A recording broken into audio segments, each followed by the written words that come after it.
Hello viewers, I'm SB and welcome back to Nowhere Profit, where hopefully we're going to be able to do a slightly better job of keeping people alive this episode. Presumably, this is the easiest the game's ever going to get, right? Because we're still kind of in the tutorial, so it'd be really cool if I could stop losing people. So I've been looking at the map a little bit here. This one's got a lot more points of interest on it. So there's a trading post over here, which sounds like a good idea until you remember we don't have any money. But it's on the other side of a good rewards encounter, so maybe we could pick up enough to work with.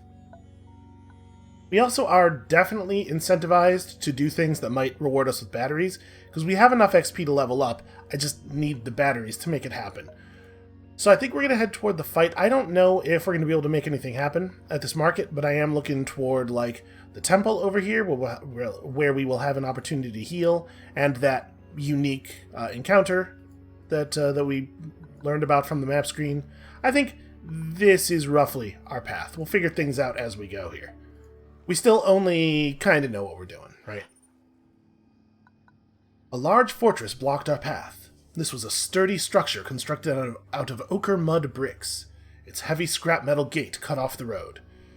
Well, let's try talking first, shall we? A warning shot cracked and sent up a spray of dirt at our feet. An unseen voice called down from the ramparts. "This land is not open to you. Turn around and leave, now." We saw movements of a few armed bodies up on the wall. Well, we do not have the altruist points necessary to plead, or necessary to appeal to them to let us pass. I'd really like to pass. To be perfectly honest, I kind of want to fight you. Let's try one more time to resolve this peacefully. I tried to touch their hearts with our noble purpose, but they were unmoved. Again, with guns trained on us, they ordered us to leave. But we had come this far. "If you will not let us pass, then we will go through you," I said. Okay, so our prophet is in really good health. Many of our wounds have been healed, certainly not all of them. Yeah, the enemy is going to go first here. Remember, we have this thing now, which is cool. It triggers whenever your leader takes damage, so that card that we have a couple of that does 1 damage to all of the leaders and followers can trigger this, which is neat synergy. Hopefully that will actually end up mattering. Alright, let's see what they got. I think I like these cards. I think this is a decent start. So we've got a pretty easy, like, it's going to be... We're going to have 4 energy on turn 1, so we can do a raider and a reinforce or something, and then next turn we can do a raider and a shot, and I think this is fine. And remember, we have this thing now, too. Alright, so a 4-3... Well, I kind of think we just play a raider of our own. We could play our raider behind the rocks to try to protect her until we can set up a little bit more. But if we do that, we're pretty much guaranteeing that our caravan leader is going to take a hit. I guess we suspect we're going to play reinforce here. We may as well play it now, right? Okay, we drew an initiate. Do I want to play an initiate? I don't think so. I think I do want to establish a raider. And I think I am going to throw her behind the rocks, and we can just eat a hit. We know there are opportunities to heal coming up.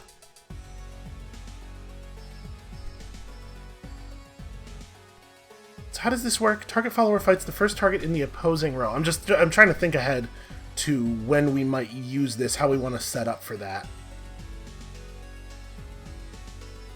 Yeah, I don't know.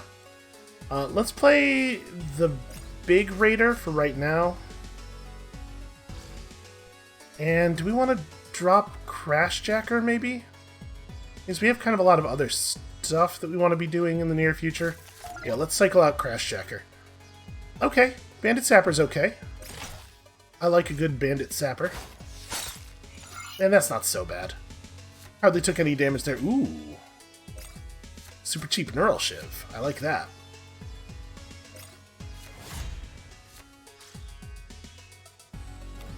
So I'm assuming that my characters, like, you are able to attack that rock. Yeah, okay.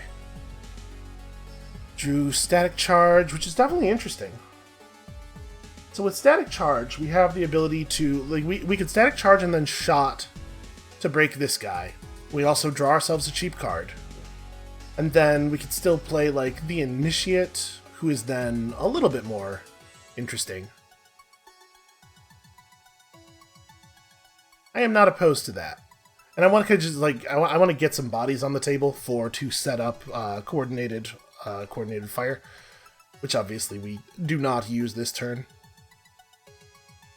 Does that put me... How much danger does that put you in? With 2 health... You know, it's not nothing.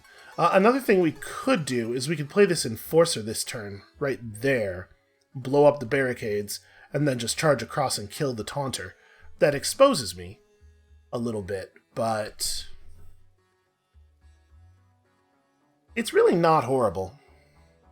You know what I'm going to start with? I'm going to start by playing... Oh, no, wait, that's right. We're almost at our hand limit. Or we are at our hand limit on this side. It's 6 and 4. So we definitely don't want to do that right now.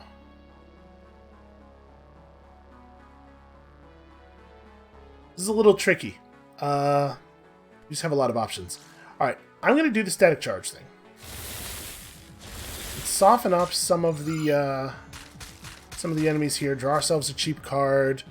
Zero cost quick shot's a pretty good card, actually. Because then we shoot you, zero cost quick shot you, and then we could establish an Initiate. I guess the Bandit Sapper is a little bit better because we can kill the Taunter with this. Obviously, I'm trying to, like, put down the sorts of bodies who could potentially gain a blessing. But this'll do. And then we can open this up now. It's totally safe. And I may as well establish you. Let's get ourselves a card. Okay. Any cycles? I kind of think we're cool with the cards we have now. Okay. I assume that they're doing that because they have another thing. Maybe it's just spite damage. Oh. Yeah, that's pretty good. That was pretty good for them. Okay, so you refresh if you kill stuff. Obviously, we have a very easy coordinated fire here. But is it the right thing to do? I wish I had a better taunter. We need to get the opponent for 7? Oh, we just have lethal. What am I doing? Oh, no, we don't. There's a taunter. I was going to say we have lethal if we... we do have lethal. I just have to use Neural Shiv ridiculously on this guy. Right, because then we do 5 and 6 and, bizarrely enough, 7. Oh, no, you can't write. Right, I remember the rules of this game, sometimes. A little bit. Well, throwing down a taunter's not going to help. I'm going to discard Reinforce. I was kind of hoping to draw another quick shot. Oh, you just snap that guy. I think I am going to put the Wanderer... No, the Wanderer doesn't help. We taunt the guy, he kills the Wanderer, and then he refreshes and just gets me. So instead, what I'm going to do is pass the turn and take a wound, probably. I could move you out into the open, but that doesn't help a lot. Yeah, again, I'm still working on internalizing the rules. I know some of this stuff intellectually. Ooh, that's really ugly. That guy getting first strike was frustrating. Okay, well, static charge is a kill. Nothing else does anything, so we play the static charge. It doesn't make any sense for us to do, yeah, anything else. That's fine.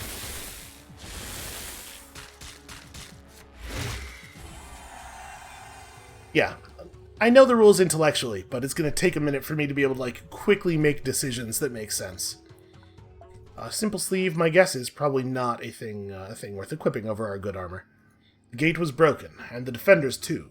We hurried past the wall and through the small compound, our weapons covering the convoy on both sides. We could see no one, at least no one alive. but we clearly sensed the eyes of the survivors from the shadows.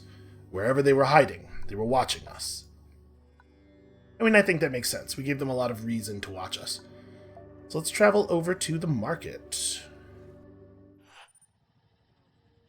Wild crosshrub bushes covered many of the desert streets and houses. As we entered town, a handful of people approached us, offering us valuable items for a good price.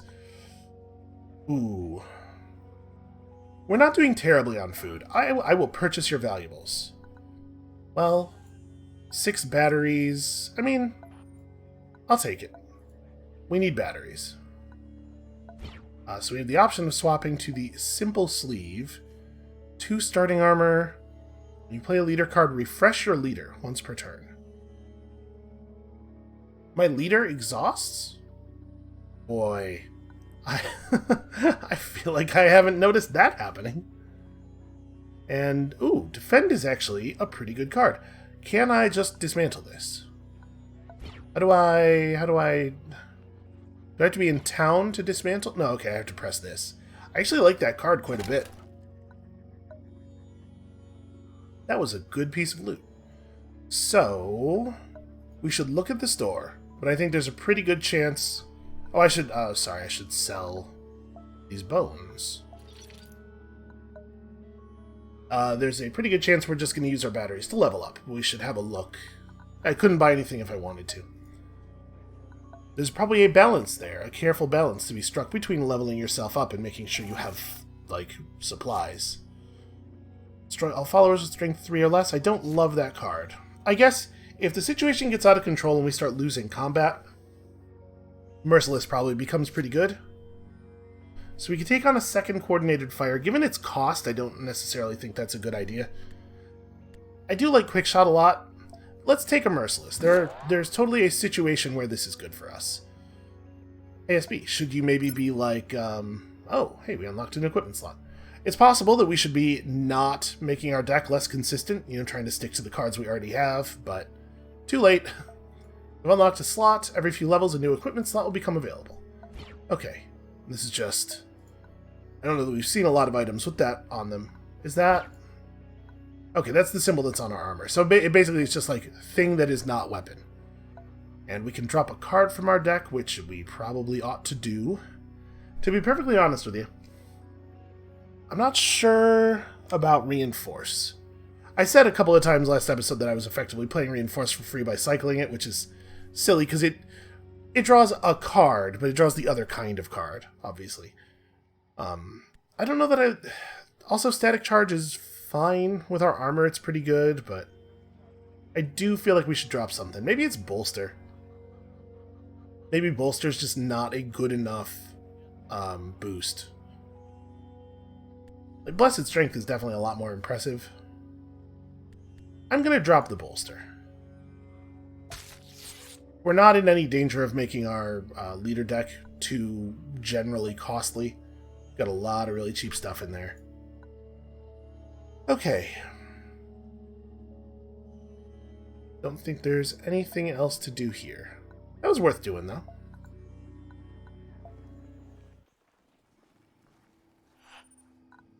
Our outriders reported a situation ahead, so we took a larger force to investigate. What we came across looked like a siege on a small farmhouse.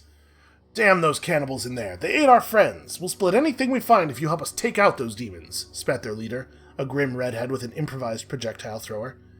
Well, I'm definitely only getting half the story here. Who knows if that's legitimate? That said, we kind of need rewards. Like, we need stuff. So, fighting sounds like a good idea. Siege on a small farmhouse. I mean, this is a real wild story to tell to strangers. If it's not real, right? Like, if I was going to make up a story to try to convince a bunch of strangers to help me fight somebody, it would be less silly than this. Which means, the fact that this is such a bad story means I believe it. So I'm going to join their fight. Okay, the best way would be that you start an unexpected assault with some of my guys while the rest of us go around the back, ordered their leader. We spread out in attack formation and approach the hut. +3, altruist faction. Alright, let's do the thing. We get to go first. Many of the bodies making up raider parties aren't malicious or criminal, just desperate. I hear that. You have a tool equipped, which gives you access to an active power. Power costs no energy, but can only be used once each combat. You can also only use one power each turn, as using one exhausts your leader. Ah, that's what the exhaust is. Okay, that makes sense. We probably don't want to start Neural Shiv. I'm gonna drop the Neural Shiv. I think there's a good chance we don't actually get to use it. Okay, so I have a tool equipped. Is that true? We definitely have a thing that has an energy cost. I don't know, whatever. So spore pods. Interesting. So we want to blow up those spore pods potentially. I mean, it takes 5 damage to make them do 4 damage, so maybe not a high priority. And then we have some of their guys. Random friendly follower gains +0/+2. It's a shame we didn't actually get to play it.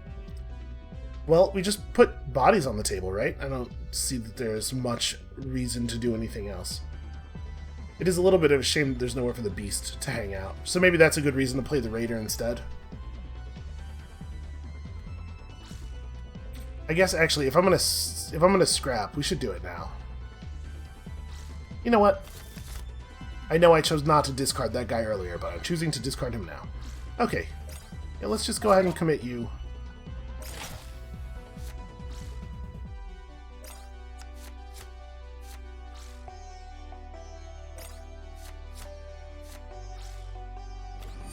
I will say they're making Burst Fire look pretty alright. Please play something right here. Ah, you fool! Okay, well we're absolutely bursting this column, right? That seems very excellent. And then you can do this for me. And this is just 4 damage, so yeah, it doesn't... We have you attack there, and then you finish off the spore pod. Okay, and next turn we're very likely to be able to just bless the wound off of our guy here. Man, sure would be nice if they all went this smoothly, he said, counting his chickens before they hatched. Uh-oh, that's worrying. Yep. Why couldn't you kill the token? Well... I can't get any of my guys blessed here unless we want to try to wait. Which maybe we do. There's of course a chance that trying to run a bless out is just going to get another one of my guys killed. But like, coordinated fire here. And then just like, buy time. I sure would love to get a blessing. I'm gonna drop him. There's no chance we want to play him. Okay. That's inconvenient. I was really hoping that there would not be a play in that column. Okay, that's fine. That person's not real. So, we have you move out of the way. We play the scout here. And then we rush the scout. There we go. Blessing. Hey, we did it. 12 food. That's excellent. That's a very fine thing to find. What is less excellent is that we did lose a person. When we had killed the last of the defenders, we moved into the hut. The dead inside looked suspiciously like the bandits that had surrounded the hut in the first place. Your deeds will not be forgotten, the leader announced. Here's something for your trouble. Yeah, I mean, we're basically all the same out here, right? So we lost some hope there, which is, you know, not a big deal, and we gained a bunch of stuff we really needed. I think we have to just be happy with that outcome. We also are totally going to level up again. Aimed shot does seem like a useful thing to have. All your followers take 1 damage and gain +2/+0 until your next turn. I guess that's pretty powerful. I'm going to say, like, at a cost of 4, I'm expecting to see things that are on par with Burst Fire. Follower gains +1/+1 or +2/+2 instead. I really like that card. I think we're gonna take it. His bolster's not like a bad card, it was just the worst card in the deck. But this card is at least that good and very frequently quite a bit better. I'm going to take it. We're going to lean a little bit more into trying to keep our people alive. So I need to edit my deck. What do we want to drop? I'm not super sold on Reinforce. We are rarely running out of convoy cards. Okay. A chance to heal. Hopefully a chance to heal my followers more than myself.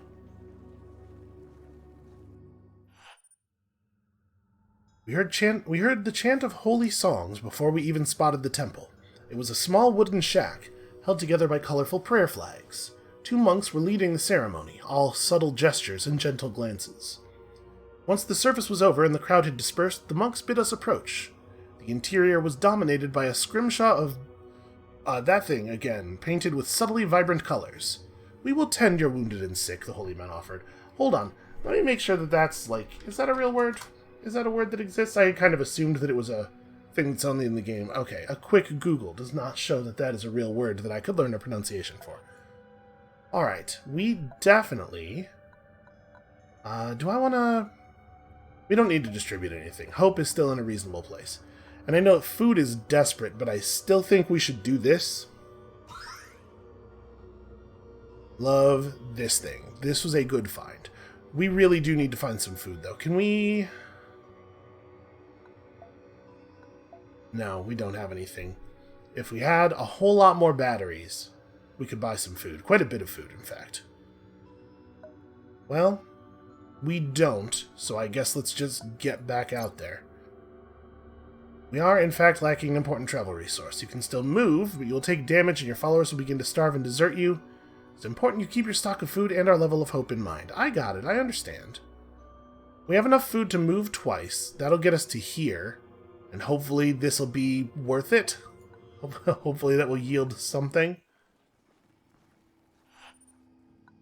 The road passed by a large overgrown complex surrounded by ancient greenhouses and fields, but still being tended by someone. Tapeshwar informed us that they had heard of this place. My mother told me about it. Before the crash, the elders studied plants and agriculture here. That sounds like exactly the kind of thing we might need. At the entrance, we met the inhabitants, an entrenched group of well-armed farmers. Their leader spoke from behind a barricade, telling us that they were in need of some batteries for repairs and would gladly give us food in return. Easiest trade of my life. Oh, beautiful. They sent a scrawny young kid out to pick up our batteries while they watched us from behind safety.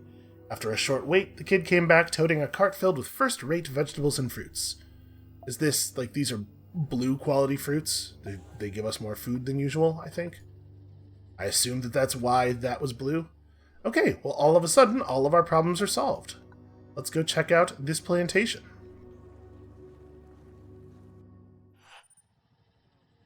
We saw gleaming white stone in the red plains. We had come across a plantation and ranch run by the Raj. At its heart was a small palace, ornately decorated buildings guarded by men and steel. In contrast to that were the plantation grounds, where workers toiled, and a simple slave barracks stood far enough away to be out of sight of the palace. Hold on. Do we want to change up our stuff at all here? Since we now have a little bit, since we now have nobody wounded, do we want to sub some new cards in? I'm leery of putting these really high-cost cards into our deck. I mean, it's not like we don't get to 5.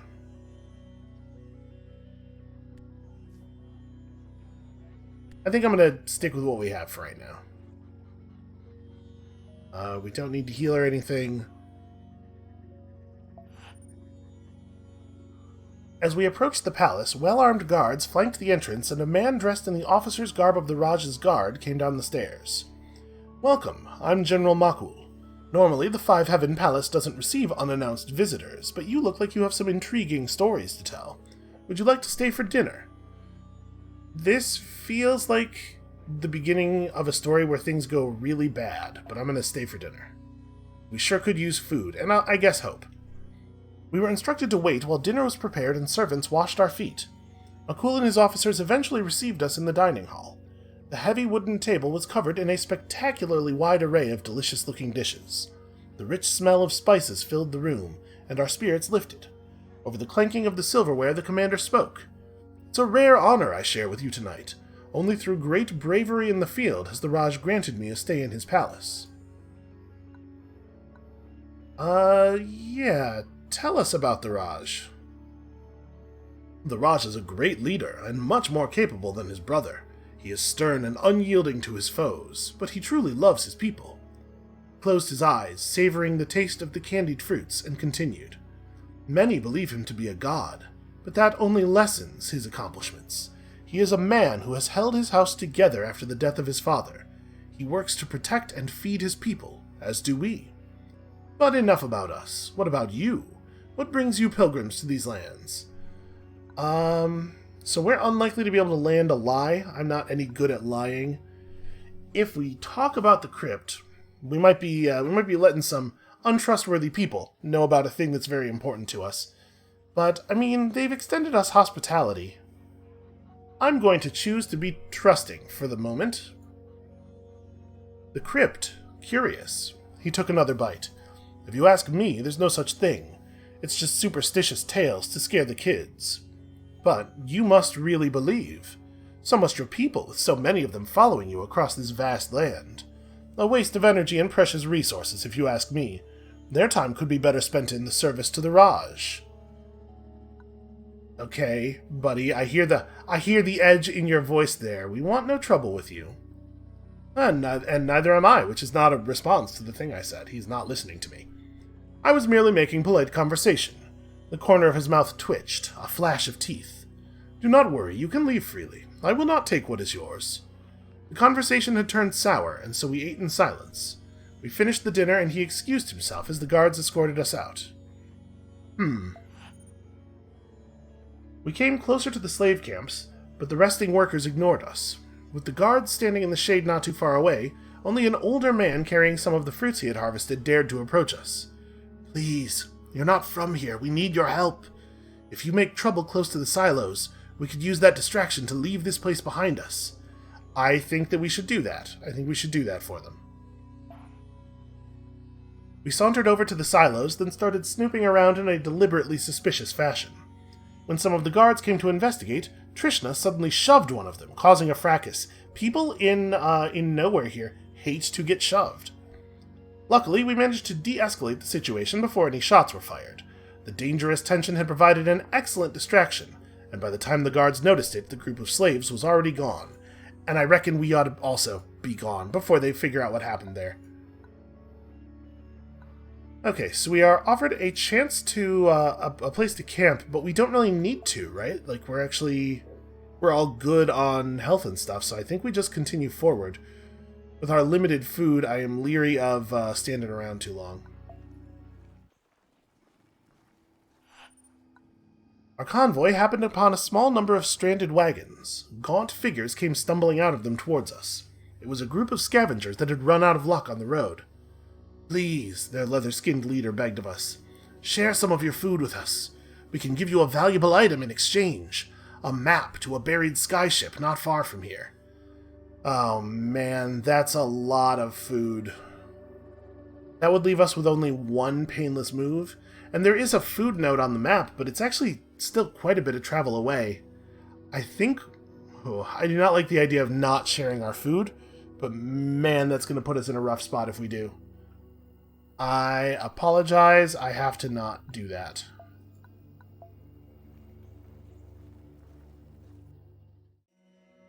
Okay. Here at the market, we could buy food if we had a lot more batteries. So we could sell this stuff for 10 batteries each. I was kind of hoping to hold on to it in case we got into a hope position, but I think we might have to sell. So we're at 4 batteries right now. These both go for 10. We could get ourselves up to enough to buy this water. 22 food is 3 extra moves. That's pretty significant. Yeah, alright. I think we gotta sell everything.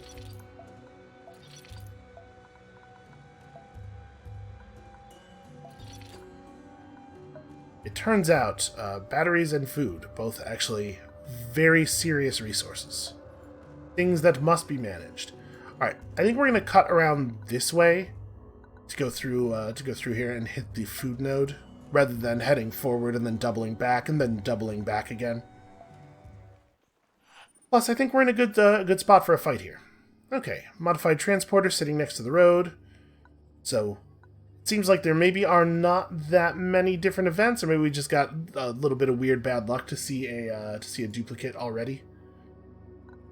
Well, I think we should investigate it, because we need treasure. The moment we climbed down from our vehicles, we were fired upon. We dove for cover immediately and received a few scratches along the way. Okay, a little bit of damage, that's fine. I get to go first. I think I'm happy with our deck as it is. So this is a level 4 Marauder group. I do not have a sense of what that really means. Do I think it is worthwhile to even keep the Wanderer in our hand in this position? Well, with her not being wounded or anything... yeah, maybe. Let's drop... I'm going to drop the coordinated fire. As good as it is, it's just a little too expensive for our opening hand. I think I'm going to drop him for the same reason. Okay, a warrior monk, I like. It's probably we just play a raider, and I think I don't stress too much about cover. Just play her in the open. I want to be able to harm people. Do we want to scrap reinforce? I think probably. Okay, static charge is a little more interesting. I got bounced. Can you believe it? Okay, well... will you just play the warrior monk and pass? Like, static charge is definitely interesting for the card draw. We can play double static charge to kill that guy and then play our sapper, I suppose. And that'll give us some cheap cards, and it won't actually do any damage to us. You know what? To be perfectly honest, I think I like that.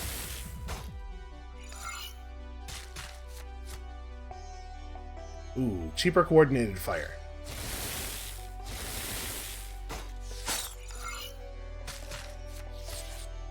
Also, free quick shot. Very, very good. This guy is not doing so hot, honestly. And I think I'm not in a place where I want to scrap anything. Okay, just quick shot to the dome. I suppose that's a thing you're allowed to do.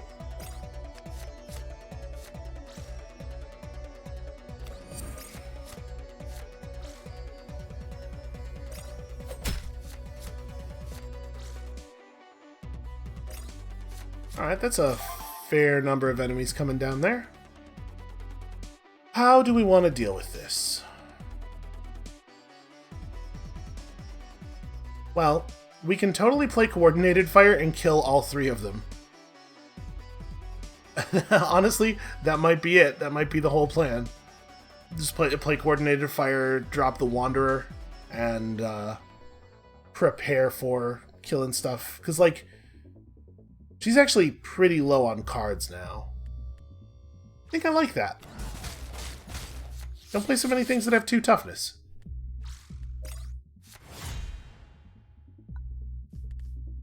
Do I want to drop Neural Shiv?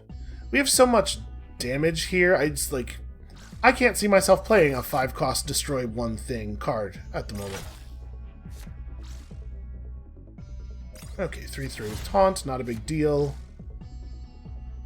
That's a shame. It turns out in combat, people get hurt. Strength 3 or less, so we cannot use Blessed Strength to evade it, which means we probably do not want to play it. Is it Burst Fire that guy, and then go to the face and play, like, Scout? Yes, I think so.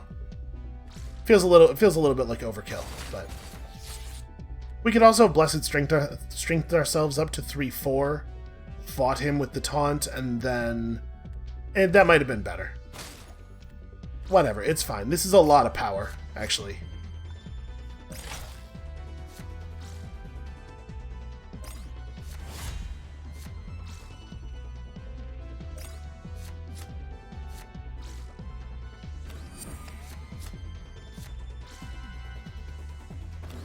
Okay, a 4 or a 2/5 is definitely annoying.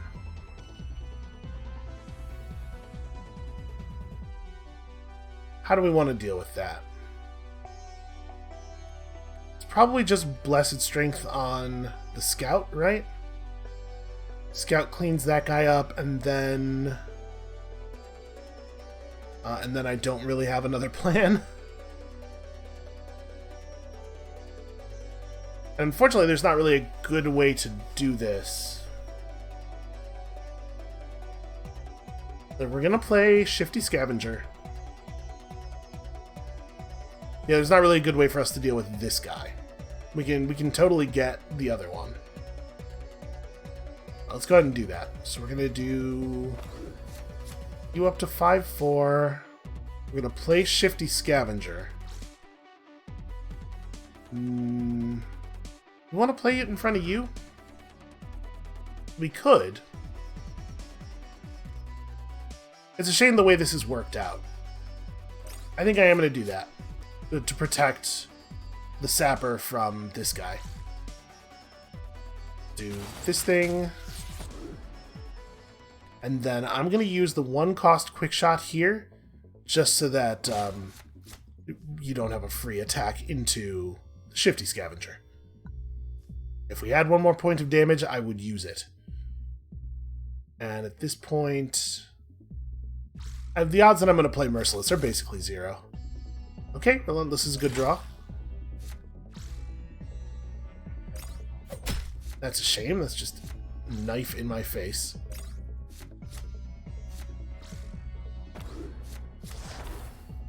That's a shame. Where did you come up with that strategy? Insight. The effects of this unit are triggered whenever its owner plays a leader card. Okay.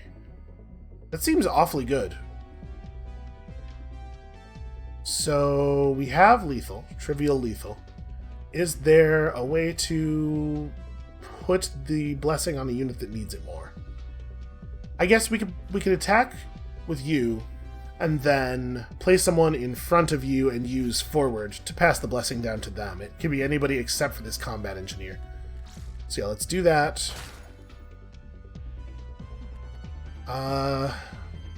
Warrior Monk with 4 power seems pretty good. Sniper with 6 power also seems pretty good. I think let's do it with the Monk.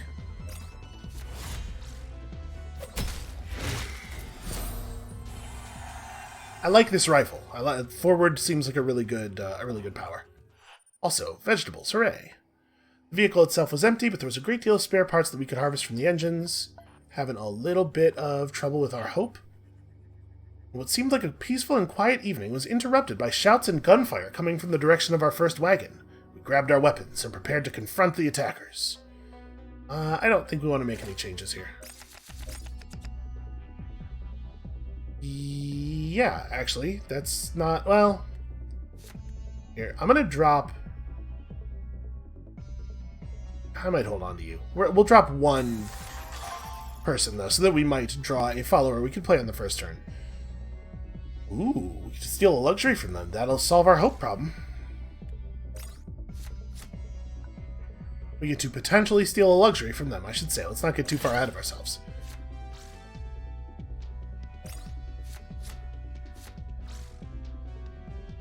Ooh, poison. Also, that guy's name is Apple. Destroys followers damaged by this unit. Okay. Well, that's not great. And we don't have 2 damage. And we don't have first strike. What we do have is Spark Shaman.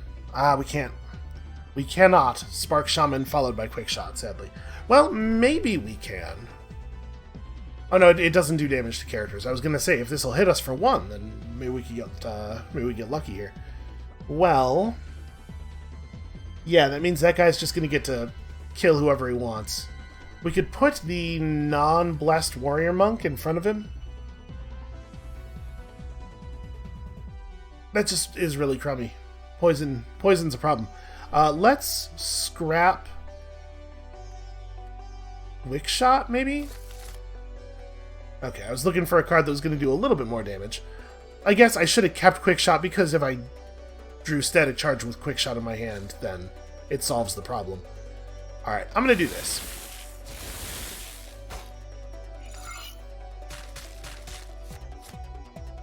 We draw cheap Neural Shiv, which does not solve my problem. Alright, well... I'm going to go Relentless. And... we could kill the scout, and then if this guy wants to kill me, he can trade for me, and there's nothing I can do about it. I don't, unfortunately, have a way of dealing with that. We can at least make it... somewhat card efficient. We can make it a reasonable trade. And then I just pass with 2 energy up, which feels not great, but I think is right. Okay, so that's going to be your thing, huh? It's just all poison all the time. Oh, well that was nice of him. Never mind, less nice of him. Strength 3 or less, huh? Feels okay. It's fun to be merciless, it turns out.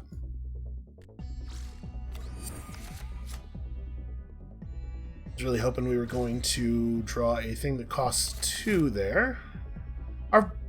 Our followers are, in general, a little on the expensive side. I might need to put some effort into picking up some cheaper ones. Because we could cut some of the heavy end from our deck, like the 4s, but that's not exactly going to solve the problem. Okay. That's not too bad.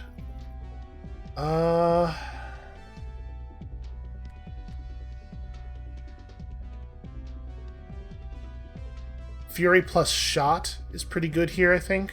Or Spark Shaman plus shot. It doesn't really matter what line we do this in.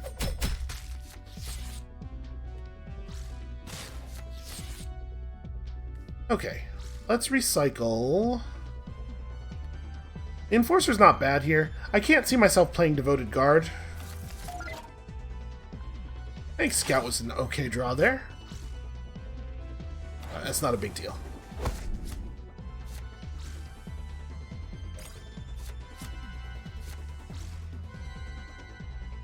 Ooh.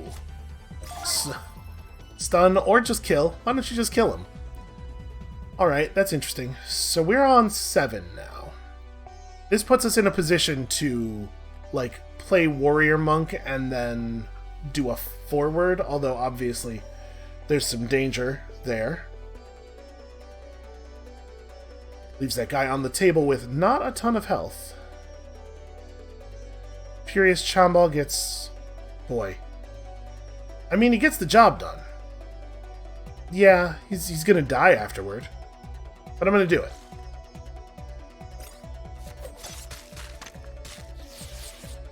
Because that's a lot of damage. And then we may as well gain some armor. And also play Bandit Sapper. It makes more sense to play the Scout.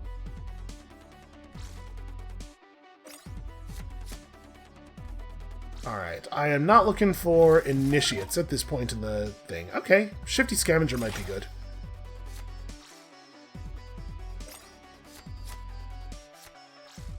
So stealth is I can't attack him directly, right? Okay, that's not a big deal. Well, you sure do play a lot of cards per turn.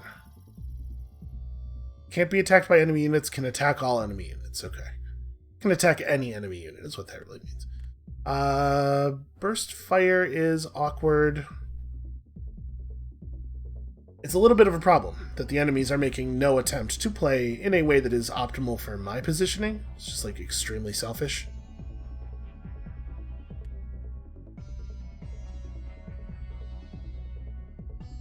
So if I play you... I'm trying to think, we can probably still kill this guy with forward. Target follower fights the first target in the opposing row. This says can't be attacked by any enemy units. I'm assuming that means using the normal click and drag action. So I'm wondering about playing Wild Hand. Yeah, because it's not a fight. That should work. Do I want to throw up strength? I guess it's not really worth doing. If we do the fight, then we're going to have 3 points left over, which means, I mean, like, I could just play Shifty Scavenger. Shifty Scavenger gets killed by this guy, though. Maybe I just don't even bother. Dude wants to attack for 2, we just let him. We instead burst fire this guy down so that he doesn't get to do the nefarious thing he is hoping to do. That would leave me with 2, so we can just throw the sapper out as well. Yeah, alright, I think that's reasonable. This is looking like it's going to turn into a thing, and I think I don't want to scrap. I will absolutely use a Neural Shiv on that guy. Wow, that's a big damage. That was only 3 cost? Oh, now that guy can trade with anybody, which is annoying. Well, let's play you, and then Neural Shiv this guy? Maybe I hold Neural Shiv because it's so powerful, and we just do a forward with you. Why would I do a forward with you? Oh, because I can attack something first, then do a forward with you. Yeah. That's the way to do that. And you just do 2 damage. Okay. Feels to me like we probably got this. An attacker was struck in the head and fell stone dead into the dirt. This finally broke the morale of the rest, who put down their weapons. "Please, don't kill us! Take whatever you want, but spare our lives!" they cried. Oh, man. I was gonna get a blessing for my guy. If we're trying to be altruistic, it makes sense to accept the surrender. We probably get some altruist reputation for doing this. So I'm going to not take that blessing. We're going to trust that we will get 2 healing and be okay. The remaining enemies ditch their weapons and drop to their knees. Let them leave. Bread, a pain projector. That seems like it's probably a pretty good thing. Our enemies have faltered before our power, and wow, we took a lot of wounds there. Okay, what is the thing we just picked up? Because we do have an open slot for it. When a friendly construct is destroyed, deal 3 damage to the first target in the opposing row, including the enemy leader. Hey, that's alright. We don't have any constructs, but that seems like a good ability. Dismantles into 6 damage to a target, draw a leader card, and wow, that's really something. I don't think we need to add a 6-cost card to our leader deck right now, so we're just gonna keep moving. Let's make camp. Just off the road, we encountered 2 figures who sat in the dust. They held up empty bowls, their blank expressions and hollow cheeks indicating they were close to starvation. One of them was an old woman with tangled hair and cloudy eyes. The other, a young girl that was almost naked except for a few rags. Giving them 5 food right now won't change the number of movements we get to make, so this is basically no cost. At the healing thing, we're planning to heal follower wounds twice, probably, so that plus this will take us down to 41, which still means we haven't actually lost a movement. I think this is the move. We signaled them to climb onto one of the wagons. The old woman shooed the young girl toward us, but stayed behind, too weak to travel. She waved us goodbye, while the girl just stared ahead in a catatonic state. Wow, that's grim. And we picked up survivors. Walls, once white, now marked by time, were all around us. The convoy was making our way through the remains of what used to be a small city surrounding a factory. It had not survived the crash, and had long since been picked empty of valuables. Looking for a safe spot to make camp, we found ourselves close to the city's central antenna. Like a bone picked clean, it reached all the way to the sky. It was silent, but something drew me to it, like a song repeating in my head. That's curious, we should probably look into that. As far as I could understand, antennas like these were intended to distribute messages and signals sent great distances. Signals, perhaps, that were meant for both machines and men. But this one had been switched off for a long time. Still, I knew that its last messages were buried somewhere in its memory banks. Are you sure it is wise to meddle with this spire, Piali? Who knows whom it might speak to? Is it really worth the risk? Added Zishima, keeping a respectful distance from the antenna. Yeah, I'm not sure, but I feel like it might be wise to meddle with it.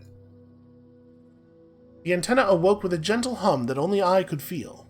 I delved into its memory and found, among the last confused commands it received, a cascading set of high-priority orders sent from Crypt 001. Unknown catastrophic event imminent, seek shelter. This is not a drill. Followed by a wide array of instructions and encrypted directives for rusters and other machines. The few I could decrypt seemed corrupted or even contradictory. A message from the crypt! I sat down to explain some of the things I had learned from the antenna when the high-pitched whine of a ruster engine could be heard. A single machine was approaching the city at high speed, but it was easy enough to pick off for Trishna. We had a moment to breathe before we spotted an entire swarm heading our way. I quickly cut power to the antenna before it could reach more of the machines. Then we got ready to defend our camp. I wonder if this thing only unfolds this way if you have a sniper in your caravan, and if not, then you have to actually fight that machine or something. Alright, hold on a second. So we picked up some... Ooh. Charge, first strike, 4-1. That's compelling. We're going to put you in the deck, and then we're going to cut another 4. Because we have too many 4s. I'm going to cut... maybe the Shambal for the moment. I don't want to lose it. It's cool and powerful. Maybe we cut something a little more expensive. I like the Combat Engineer a ton if we could actually play it. We probably don't need to run both of the Warrior Monks. Let's drop you, and then maybe also drop another 4? Honestly, this Crashjacker is just total vanilla. It's not very interesting. Okay, that smooths us out a little bit. We definitely had a glut at 4. Alright, so we only have to get 10 damage through. Oh, and there's food. Ooh, do we want to play Shifty Scavenger early? That seems risky. I'm gonna drop you... I'm gonna keep those 2 cards. I like them both. So he counts as damaged, right? Because of his wound, he has a point of damage on him. Because we saw that go away when we healed. Ooh, okay, attacker's convoy gains a piece of equipment, so that's not something we can benefit from. The leader on this side loses an energy cell. Ooh, that seems powerful. That's a thing to take note of. I think I'm going to just establish the Shifty Scavenger here. He's got enough health that they probably won't be able to kill him right away, and then we can hit him with the Relentless, and that'll be good. That should be good. We want to drop... we don't want to drop any of this stuff. Maybe the Spark Shaman. Nah, it's fine.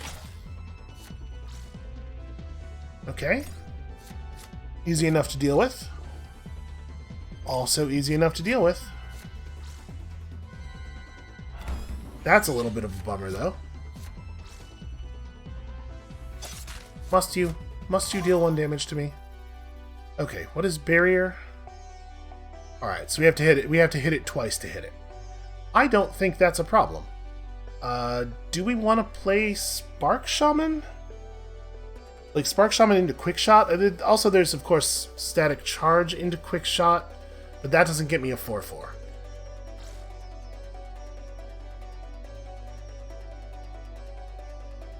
Well, we probably want to do this via... we want to play the Static Charge... No, this is fine. This is what I'm doing. Then we Quick Shot you. And then we... try to make sure that we can get damage through, and we worry about the food later. I think. And if we don't lose him, we can try to figure out a heal or something. I should have played him in the back of this row so that we could play something in front of him if it got heavy. Well, we have Relentless at the very least. Okay, spawn a drone. So worth noting, that deck has unit cards in the leader deck portion of the thing. Okay, they've done a terrible job of making themselves survive. We are going to play Relentless, targeting our man here. Then we're going to static charge, because it's great in this position.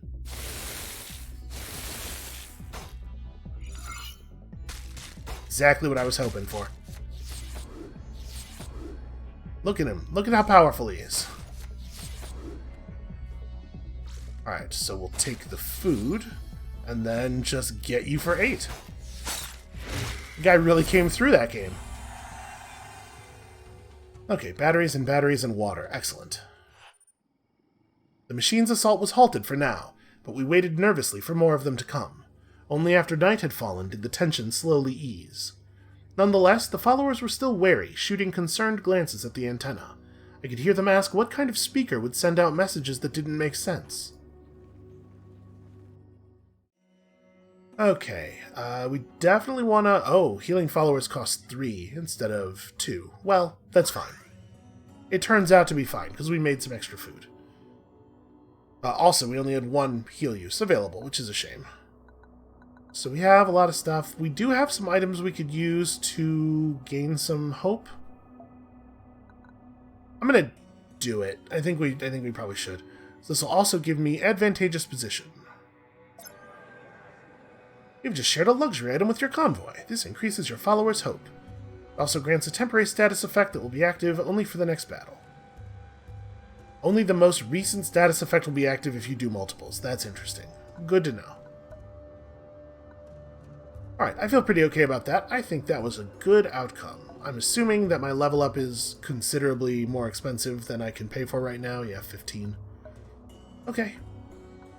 Let's continue onward then.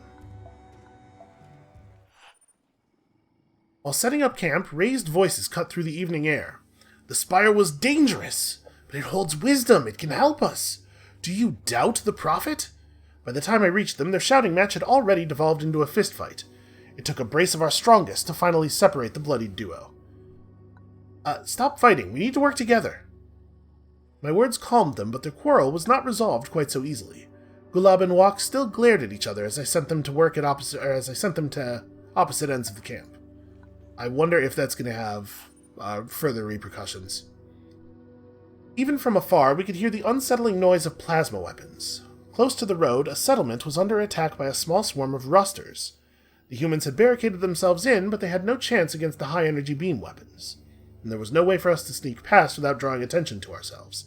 Well, if we attack now, the humans on the other side might help out. I get to go first. Dude has 12 effective health. Yeah, actually, I think that's a pretty good start. And also, we get a barricade. When a follower enters battle as a neighbor, that's a cool thing. So, it's a little tricky to use it, though, huh? Also, I'm not sure what as a neighbor means. Because it might mean orthogonally adjacent, or it might mean 8-direction adjacent, and those are pretty different for our purposes here. Well, I guess let's play Scout and Sapper. Let's play Ammo Cache and Sapper. And then next turn, Scout and Battlefield Healer. That's really where we want to put it. There's nothing I can do. We will drop it right here for now. Let's find out. I'm going to put the Sapper right here, and we're going to see what happens. No, not a neighbor, so it's only counting orthogonal adjacency. Good to know. Direct damage is going to be really important against these guys. Although, I like the fact that they're placing themselves in such a way that they can't actually attack us. Also, feels like maybe a smart thing to do. Yeah, this is interesting. I guess let's play a Scout.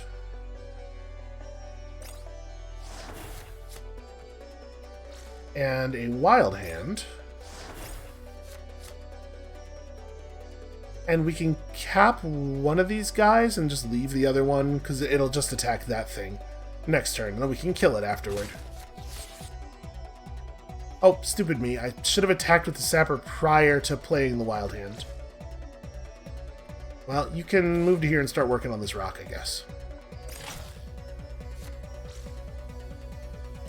First strike and robust. That's a shame. They do have some direct damage. Oh, right, sniper. Remember what sniper means? Well, so we can fake kill you. Doesn't feel like a great play.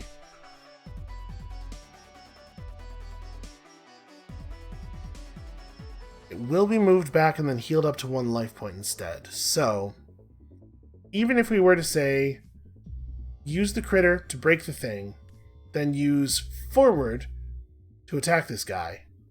Well, first of all, he has first strike. First strike only works on attacking. Okay. So if we were to do that, it would just move him to here, and then we could use shot to quote-unquote kill him again and move him to here. Feels pretty bad, though.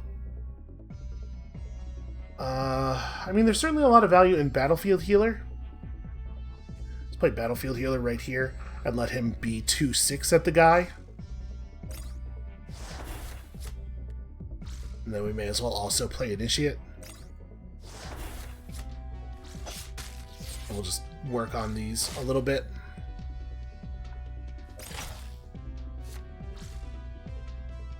Well, that's super annoying.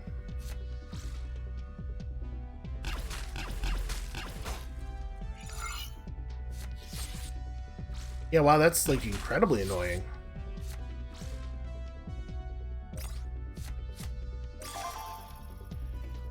Alright. Shifty Scavenger's pretty good. So what, we play Shifty Scavenger, leaving us at 2.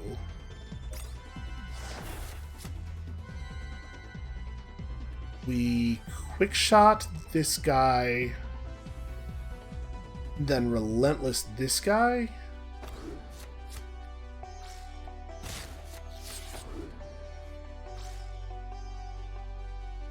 Like, the best I can do is force this guy back. He can't first strike any of us successfully right now, but a single damage card changes that.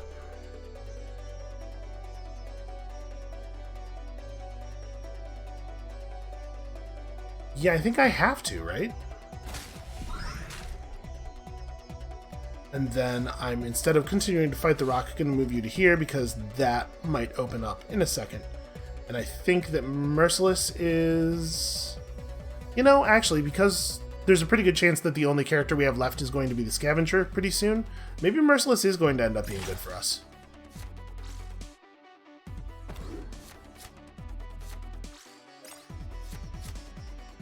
Okay, a 5/4 sniper who can't move, never mind. 3 damage to a random enemy target, that's not a bad one. Neural Shiv is required? Like, we definitely lose if we don't Neural Shiv? That guy is way too powerful. And then I, unfortunately, allow you to trade with the Sweeper? It's like, we can't just let them have that. And that means that now you can attack and actually do some damage to the enemy. And then I probably do end up dropping Merciless. Nah. Let's hold off and let the situation develop a little bit here. We may find ourselves in a position where he plays, like, yeah, 10,000 things here. Man, Robust... Robust is a real problem.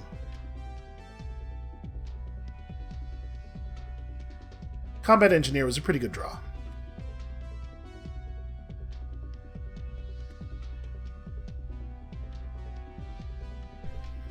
Let's see, we could play Brawl.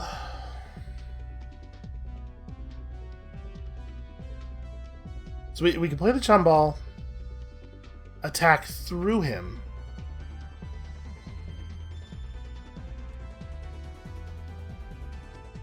We have a kill this turn.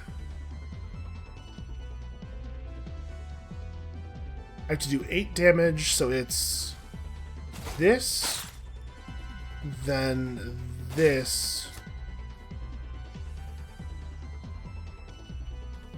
Wait, no, I miscalculated here. I don't know why I was thinking I was still going to be able to do forward.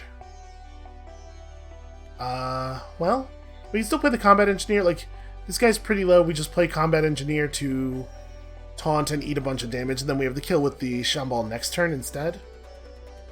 Because as it is right now, we can lay it down and have it do...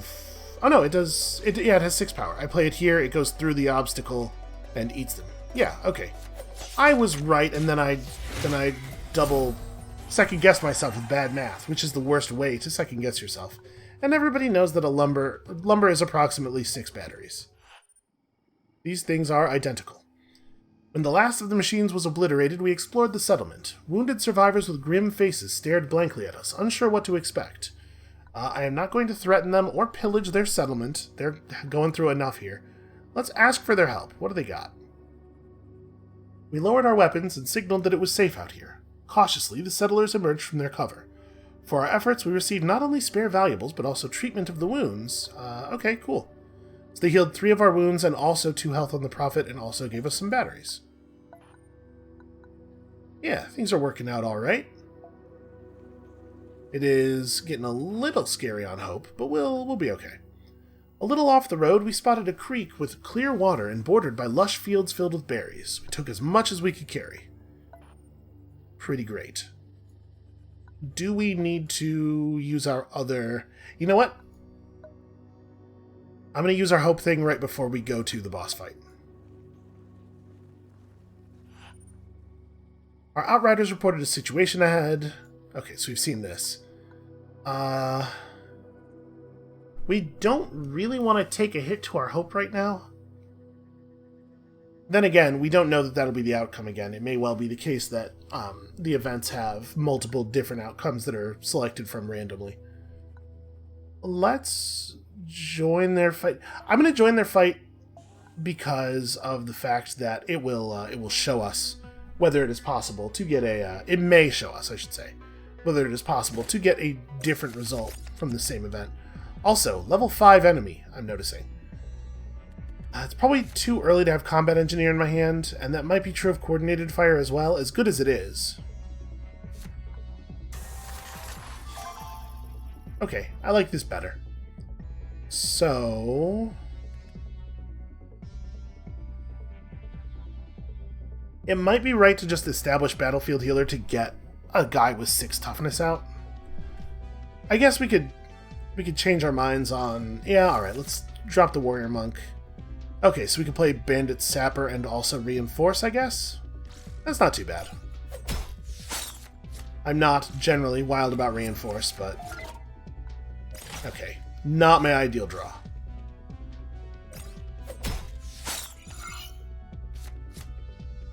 Burst Fire is pretty good, though. Interesting. So we can't... okay. I can have you do this. Then you do this. And you do that, and that lets us... that lets us establish total control of the board without having to play a thing that's going to really suck for us. And then we do, like, Relentless into Battlefield Healer.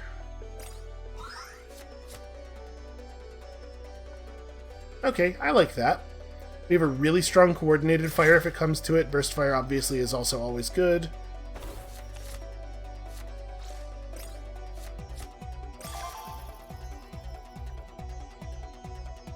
So they should not have bounced my Lookout, probably. It does seem to have ended the effects on him, which is crummy.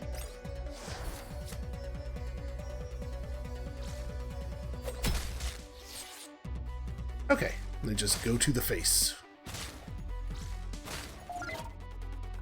I'm feeling pretty good about that.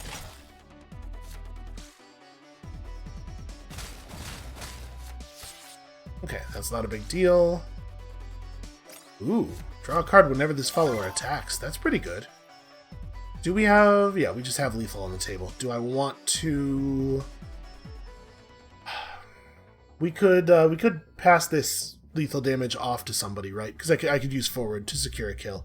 So we want to do 3 plus 2, then play Shifty Scavenger and... Oh, it's a once per battle. I was thinking it was once per turn. Okay, never mind. Battlefield Healer. Congratulations on your blessing. It's not a bad guy to have it on, honestly. Alright, a healer's kit and some veggies. When we'd killed the last of the defenders, we moved into the hut. Okay, so it is in fact the same outcome.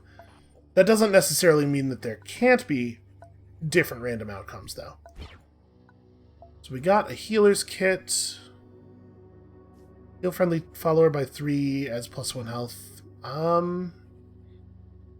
Do I want to just dismantle this now? Restore's not bad. We might want to save it for selling, actually. And with things being what they are. Let's also enter camp. Spend our natural dyes. And I guess that's really all we can do. Let's get out there and get in some trouble. We came upon the wreck of a large modified transporter. Hey, look, another one of these. Who would leave a treasure like that just sitting next to the road? Nivik never gets tired of mumbling this. We will investigate it. Okay, cool. Battery stuff. My dreams. My god told me you would come here. The lone figure sitting at the side of the road spoke without moving. The deep god knows of the stars, of their lies. She stood up, facing us, but her eyes were lost in the distance. Behind her, rusters and warriors hidden in the underbrush rose with her. Your message needs to be deleted. Okay. She's a level 5 boss. The Scions often slip in and out of trances and dreams of their buried god.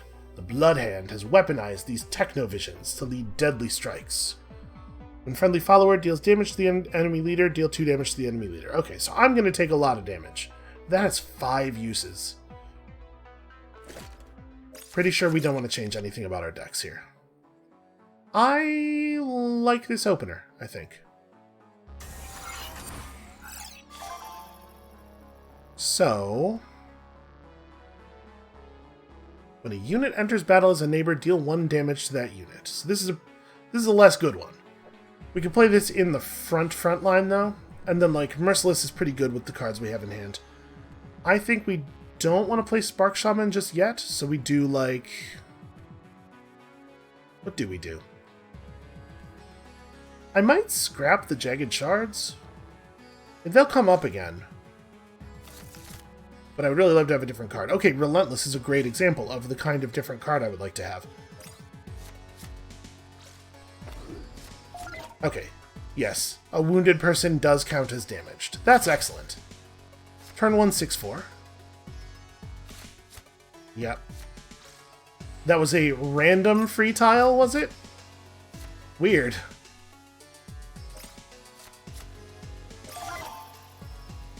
Okay, so...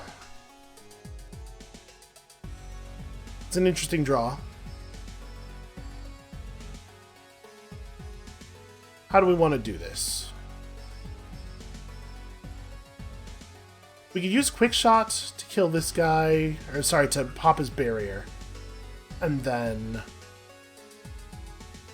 no, I can't do that, never mind. I was going to say we could use the Raider to clean up both of them, but they do enough damage together. So really, we need to play the Spark Shaman, probably.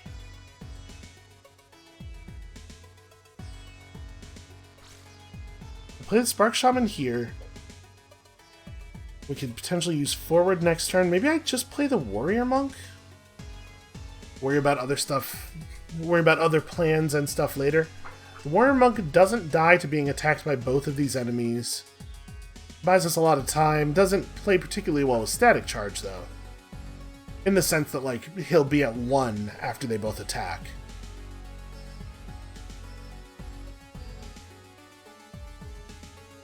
I think I'm still going to do it that way. No, we're gonna Spark Shaman. Just trying to figure out a way to, like, not do that much damage to my own units, but we're just gonna have to deal. Now the question is, do I static charge? Because obviously it's pretty cool that it kills this guy. I probably should have static charged before playing him if I was going to do that. I'm just gonna quick shot him. And then the other question, do we move the raider or do we destroy the rock? Would I rather have the rock here for other stuff? I think the answer is I just move. It doesn't really help us to destroy that, right? Revenge, deal X damage to random enemy unit, where X is the untouchable's strength. Okay. Man, the AI sure does have huge amounts of direct damage all of the time. Well,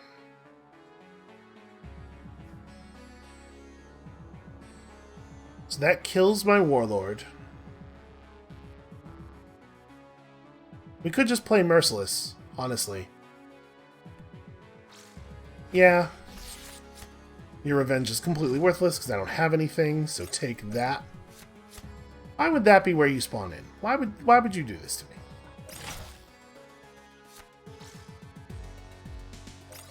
Okay, Bleak Rider dies to coordinated fire if I need to.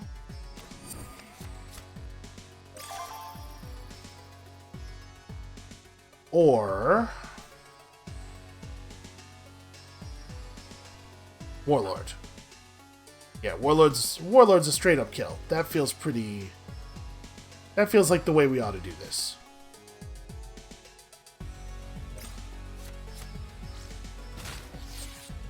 First strike. Very powerful. You take some damage and you need to move to a position where you can actually, like, accomplish anything. And then we may as well play an Initiate as well. Although we may just be playing him to his doom. Okay, followers who destroy that guy suffer.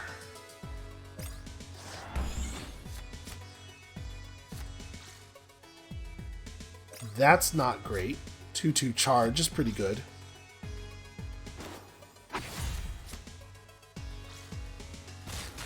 Yeah, that's super annoying. Well, no reason not to do this.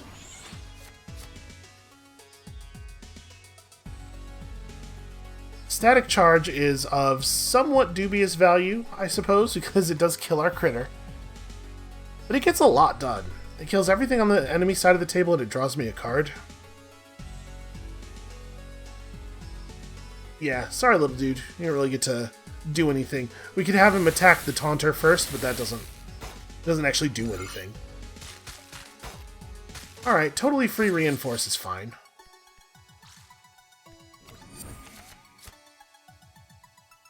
Would have been nice to draw you a little earlier in the turn. So we just like do this stuff and then play our Warrior Monk finally? Do I want to get Shifty Scavenger established? Next turn I'll have enough energy to play Shifty Scavenger and then Coordinated Fire, so I probably want to do that at that time. So I could just play... I'm just going to play the Enforcer right here instead. We'll just go ahead and detonate that. That's fine.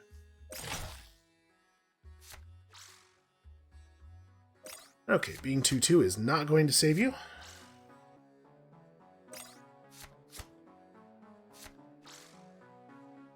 Alright, I'm liking the look of this. They're setting themselves up for a big coordinated fire. So we do need all three of our guys to get exhausted, though, because they played a 6/5. So Shifty Scavenger, followed by a great big coordinated fire.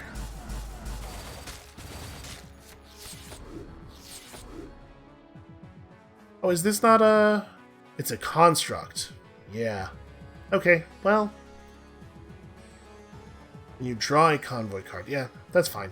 It doesn't really matter that the cost of the convoy card they draw is reduced by 1 because they would have been able to play it anyway. Friendly followers destroyed. Okay. More card draw.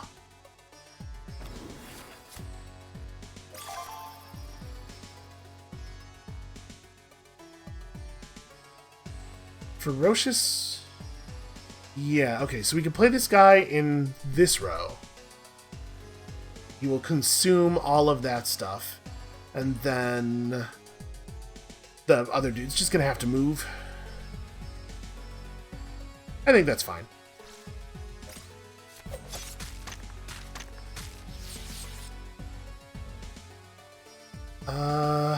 Do I...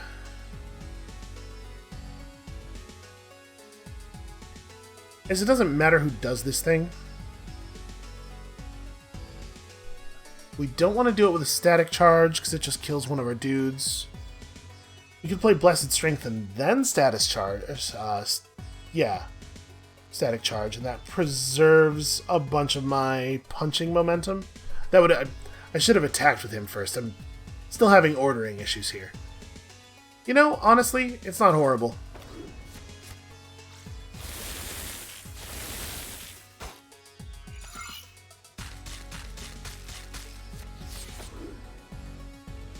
Okay, and then rather than have you attack... Well, no, sorry. We do have you attack.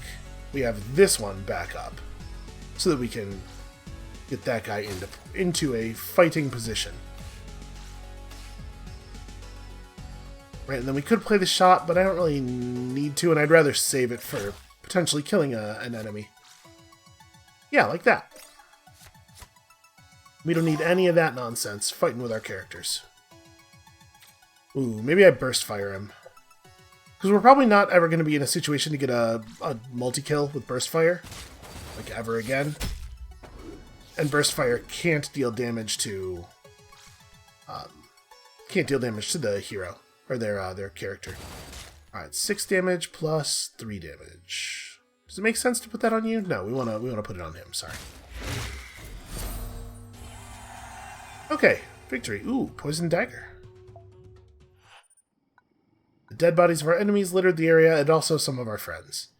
The ziggurat stretched toward the skies before us. This was the home of the infamous Raj.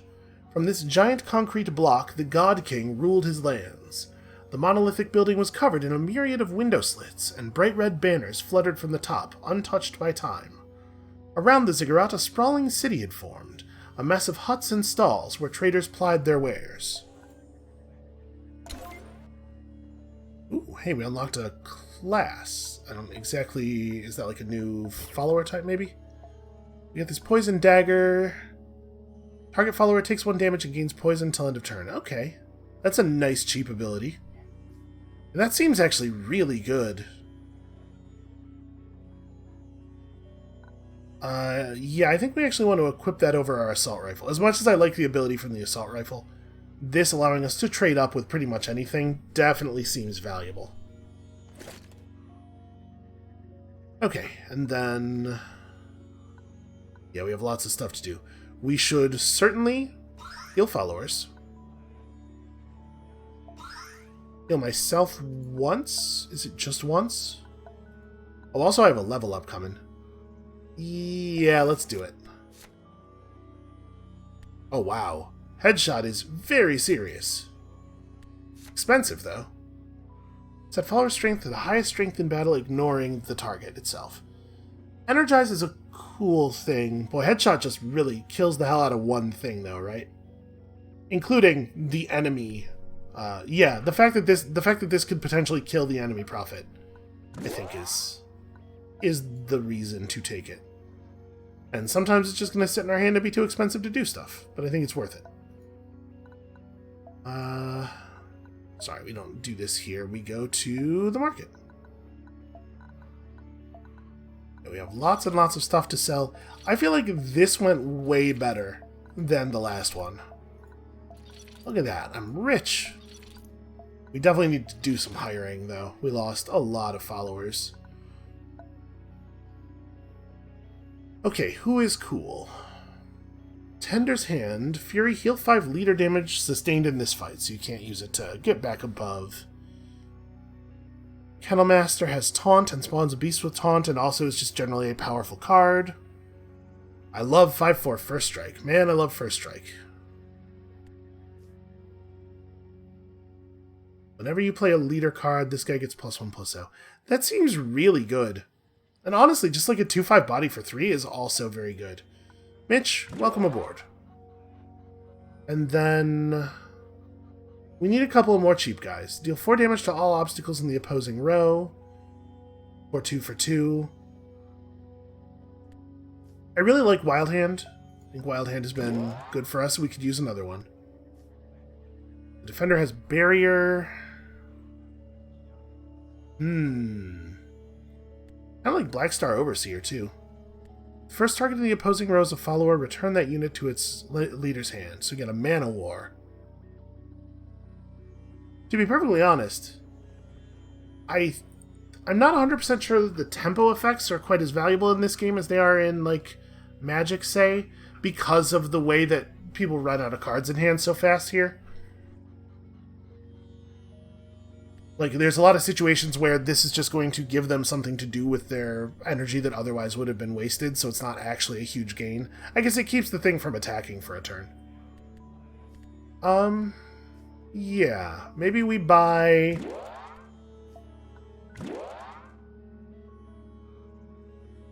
Do I want this soldier? Snipers are also powerful. We're starting to see problems occasionally with units not being able to attack because we have too much stuff on the table. I think I'm going to grab the defender and then we're going to stop spending. Alright, let's explore. The ziggurat was open for travelers, but we had to lay down our weapons. When we told the guards that we were operators, an official invited us to enter the palace. The richly dressed bureaucrat brought us to a larger tower in the center of the former prison with sumptuous views of the rest of the ziggurat.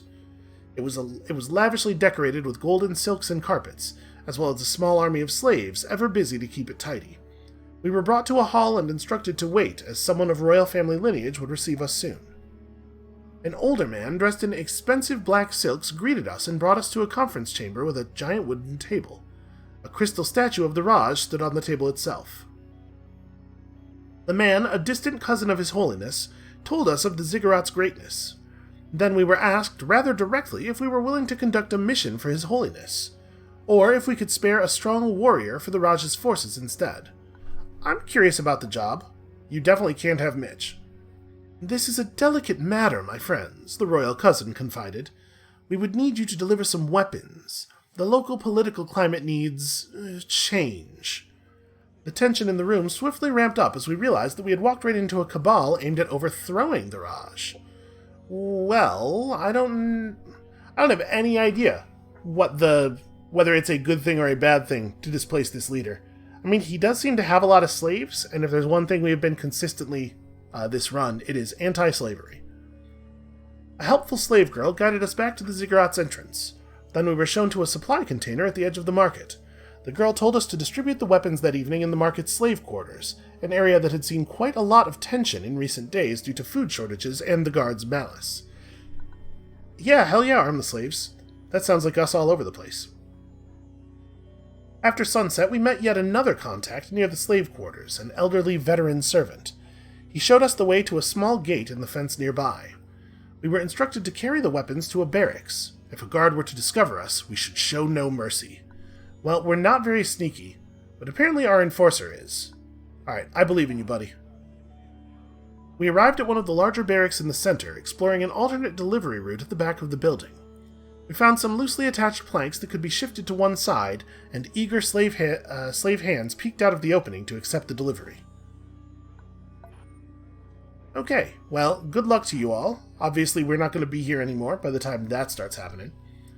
To our surprise, entrance to the ziggurat was allowed, although we had to leave our weapons at the door. We were told that the entire complex used to be a prison before the fall. Here in the former cell blocks, the more influential citizens had made their homes, all in sight of the main control center that was now called the Palace. Let's explore. We took a stroll through the area. The living quarters were quite small and were mostly created by joining together several former cells. There were also workshops in these living areas where skilled slaves were working on a variety of objects. There were forges, carpenter shops, and even a small armory where gunsmiths were building lethal long-range rifles. Our convoy set up camp just at the edge of the settlement in front of the ziggurat. It was a diverse mix of tents, stalls, wooden barracks, and even some houses built from hardened clay and scavenged materials. There was ample space around the entrances to the ziggurat, where guards kept a watchful eye, and slaves were sold to the highest bidder. Let's just have a look around. Enjoying our brief contact with civilization, we went to the local food market to eat and chat with the locals. An old drunk lamented that the Raj had taken his kids when he hadn't been able to pay his taxes. Okay, I'm feeling a lot better about our fomenting unrest now. So, do we want to spend 4 food to heal the rest of the way? I think at this point, I feel pretty comfortable with that. Also, we can edit our deck, can't we? What do I want to drop? Do I want to drop something? I probably want to drop something. We want to keep our deck relatively consistent.